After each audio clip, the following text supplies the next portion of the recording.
जब कुरुक्षेत्र की समर भूमि में सरसैया पर भीष्म हुए, तब कुरु कलंक के नैनों में क्रोधाग्नि लगी और ग्रीष्म हुए। गुरुदेव बनेंगे सेनापति, यह चाल चली थी शकुनी ने, जिसमें फंसकर सब जूझ रहे वह जाल बुना था शकुनी ने। इस बार चली थी चाल अजब, जिसमें न कोई संधि हो, गुरुवर द्वारा वो ज्येष्ठ पांडुसुत समर भूमि में बंदी हो। फिर पांडव सेना में गुरुवर ने ऐसा तांडव नृत्य किया, सब समर मुंड से पाददेव कुछ ऐसा चित्र विचित्र किया। निज सेना की दशा देख अर्जुन को क्रोध अपार हुआ, बज उठा कृष्ण का पांचजन्य, फिर गांडीव का डंकार हुआ। जो सोचा था वह विफल हुआ, सब सपना चकनाचूर हुआ। फिर कहा द्रोण ने दुर्योधन, मैं उससे पार न पा सकता, अर्जुन के रहते धर्मराज को बंदी नहीं बना सकता।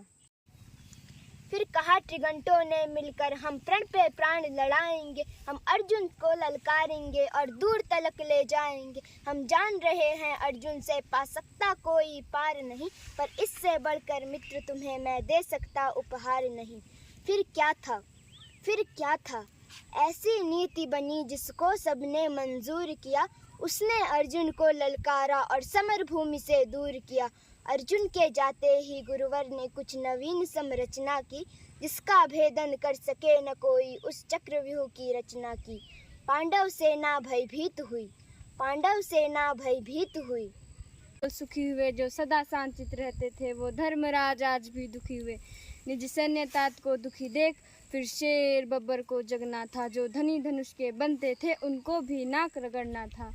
है उम्र 18 बरस मगर ये बड़ा धनुष का धन्नु है, सबने देखा कोई और नहीं, ये अर्जुन सुत अभिमन्यु है। मैं इसका भेदन कर दूंगा, यह भेद गर्भ में सुना हुआ। दादाजी चिंता दूर करो, यह सुन साहस 100 गुना हुआ। फिर अभिमन्यु के पीछे ही कुछ तेज चले, कुछ तीन चले, कुछ पैदल घोड़े रथ सवाले, गदा गदाधर भीम चले। अभिमन्यु को न रोक सका कोई, वो द्वार तीसरे पार हुए, पर आज द्वार पर जयद्रथ था, चारों भाई लाचार हुए। अभिमन्यु ने मुड़कर देखा, पीछे न कोई अपना था, पर तनिक विचलित न हुआ वीर, ऐसा ही उसका सपना था।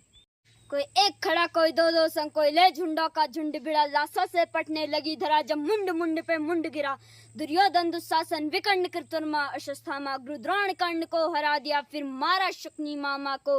वह कर्ण भिड़ा जो दुर्योधन की विजय लक्ष्य की आशा था, वह कर्ण भिड़ा जो दुर्योधन की अंतर्मन की भाषा था। वह कर्ण भिड़ा जो एक साथ 100 बाण चलाने वाला था, वह कर्ण भिड़ा जो दुर्योधन को विजय दिलाने वाला था। सबने देखा वह अंगराज रथ सहित धरा पर पड़ा मिला, कुछ चेत हुआ तो भाग गया वह, दूर सभी को खड़ा मिला। फिर दुर्योधन हो गया कुपित, ले सबका नाम पुकारा है, सब ऐसे साथ मिलकर मारो, ऐसा आदेश हमारा है। फिर एक साथ भिड़ गए साथ, सातों ने ऐसा काम किया, रथ तोड़ सारथी को मारा, घोड़ों का काम तमाम किया।